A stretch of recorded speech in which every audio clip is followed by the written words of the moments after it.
প্রিয় বন্ধুরা, এনআইওএস নিউজের ফেসবুক পেজ এবং ইউটিউব চ্যানেলে আপনাদের স্বাগত জানাই। এবার চাকরির আশা ছেড়ে এমন কিছু করুন যাতে নিজের আগামী দিনের চিন্তাই করতে না হয়। এমন কিছু শুরু করুন যেখানে অন্যদের কর্মসংস্থান তৈরি হবে। শুধুমাত্র চাকরির আশায় বসে থাকলে হবে না, তাই এমন কিছু শুরু করে ফেলুন যেখানে নিজের ইনকামের পাশাপাশি অনেক ছেলেমেয়ে কাজ দিতে পারেন। এই ভাবনা শুধুমাত্র আমাদের নয়, কেন্দ্রীয় সরকারও এই নীতি গ্রহণ করেছে। কেন্দ্র সরকারের তরফে এই বিষয় নিয়ে একাধিক পদক্ষেপ নেওয়া হচ্ছে। ছেলে মেয়েদের ক্যারিয়ারের কথা ভেবে নতুন নতুন ব্যবসার আইডিয়া নিয়ে আলোচনা চলছে। দেশের নাগরিকদের আর্থিকভাবে স্বাবলম্বী করার চেষ্টা চালিয়ে যাচ্ছে কেন্দ্র। তার মধ্যে একটি দুর্দান্ত ব্যবসার আইডিয়া হচ্ছে মাছ চাষ, যেখান থেকে লাখ লাখ টাকা ইনকাম করা সম্ভব। তো চলুন জেনে নেওয়া যাক এই সম্পর্কিত বিস্তারিত তথ্য। মাছ চাষের সুবিধা। জানা যাচ্ছে মাছ চাষের ব্যবসা শুরু করলে সুদ ছাড়াই লোন পাওয়া যায়। এর পাশাপাশি বিদ্যুৎ এবং জল সংযোগের সেচের উপরে ছাড় পাওয়া যায়, এমনটাই ঘোষণা করেছেন সরকার। এছাড়া একাধিক ভর্তুকির সুবিধা রয়েছে মাছ চাষে। মাছ চাষ করার জন্য প্রয়োজনীয় জল সরবরাহ করা হয়। মাছ চাষিদের প্রত্যেক 10,000 কিউবিক ফুট জলের জন্য 4,000 টাকা দিতে হয়। শুধুমাত্র সরকার নয়, বহু বেসরকারি ব্যাংক এই বেসরকারি আর্থিক প্রতিষ্ঠানগুলি খুবই অল্প সুদের হারে ঋণ দিয়ে থাকে। ব্যয় এবং লাভ। বছরে 25,000 টাকা বিনিয়োগ করলে প্রায় মাসে 1,75,000 থেকে 2 লক্ষ টাকা পর্যন্ত আয় করা সম্ভব। কোন ব্যাংকে মাছ চাষিদের জন্য সুদের হার কত? মাছ চাষিদের জন্য কম সুদের হারে ঘোষণা করা ব্যাংকগুলির নাম নিচে দেওয়া হলো।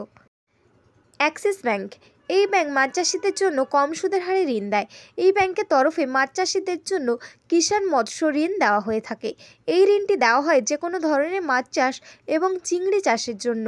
এই ঋণটির মেয়াদ হচ্ছে 1 থেকে 5 বছর। এই ঋণের সুদের হার অনেক কম এবং এর পাশাপাশি প্রসেসিং ফিও অনেক কম লাগে। আপনার কাছের যে কোনো রিজিওনাল রুরাল লেন্ডিং অফিসে গিয়ে এই লোনের জন্য আবেদন করতে পারবেন। এসবিআই প্রধানমন্ত্রী মুদ্রা যোজনা। এসবিআই প্রধানমন্ত্রী মুদ্রা যোজনা, যেটির সাথে আমরা কম বেশি অনেকেই পরিচিত। এই স্কিমের উদ্দেশ্যে কৃষি সংযুক্ত সমস্ত কাজের জন্য আর্থিকভাবে সাহায্য করা। এই স্কিমে এসবিআই নির্দিষ্ট মেয়াদের উপর ভিত্তি করে 10 লাখ টাকা পর্যন্ত লোন দিয়ে থাকে। এই স্কিমে সুদের হার ঠিক করা হয় MCLR রেট প্লাস স্প্রিড এর ওপরে ভিত্তি করে। নির্দিষ্ট সময় অন্তর স্প্রিডের হার নির্ধারণ হয়ে থাকে। বর্তমান সময়ে এই লোনের বার্ষিক সুদের হার 1.0.75%। 3. বায়োফ্লক মাছ চাষ ব্যবসা পরিকল্পনা, যার মাধ্যমে পুকুর ছাড়াই মাছ চাষ করা সম্ভব। সেই বিশেষ পদ্ধতিকে বলে বায়োফ্লক পদ্ধতি। কিভাবে এই মাছ চাষকে আরও উন্নত করা যায় সেই নিয়ে এখন বহু ধরনের পরীক্ষা নিরীক্ষা চলছে। গবেষকরা এই নিয়ে অনেক গবেষণা করছে। এখন বেশ গুরুত্বপূর্ণ হচ্ছে বায়োফ্লক মাছ চাষ। বায়োফ্লক ফিশ ফার্মিংকে নীল বিপ্লব বলা হয়ে থাকে। পরিবেশের কথা ভেবে এই পদ্ধতি চালু করা হয়েছে। এই পদ্ধতি প্রয়োগের মাধ্যমে ব্যবসায়ীরা লাখ লাখ টাকা উপার্জন করে চলছে। বায়োফ্লক মাছ চাষের কৌশল।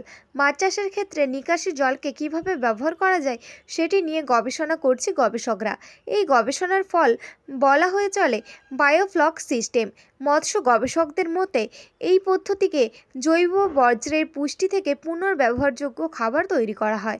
এর মানে হচ্ছে যে ব্যাকটেরিয়া ও শৈবাল তৈরি হয়, সেটি জলে উৎপাদিত হওয়া নাইট্রোজেন গঠিত জৈব বর্জ্যকে খাবার হিসেবে ব্যবহার করা এবং অ্যামোনিয়া গ্যাস তৈরি হতে না দেওয়া। 5. বায়োফ্লক মাছ চাষের প্রশিক্ষণ কেন্দ্র। বায়োফ্লক মাছ চাষের প্রশিক্ষণ কেন্দ্রের নামগুলি স্ক্রিনে শো করা হলো। এই ধরনের নিয়মিত আরও বিস্তারিত তথ্য জানার জন্য আমাদের অফিসিয়াল ওয়েবসাইট দেখুন, যার লিঙ্ক ডেসক্রিপশনে দেওয়া রয়েছে।